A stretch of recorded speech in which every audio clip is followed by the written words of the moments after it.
వచ్చింది సార్. ఇతనే చంద్రమౌళి అని ముజీబ్ని అడగండి, వీలైతే ఇప్పుడే. సార్ నేను ఇప్పుడు ఒక డెత్కి అటెండ్ అయ్యాను. మన మల్లన్న గారు చనిపోయారు నిన్న రాత్రి, హార్ట్ అటాక్ అంట.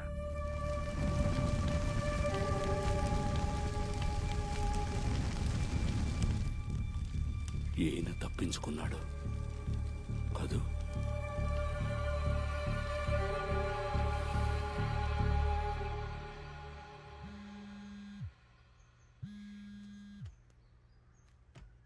మహేష్,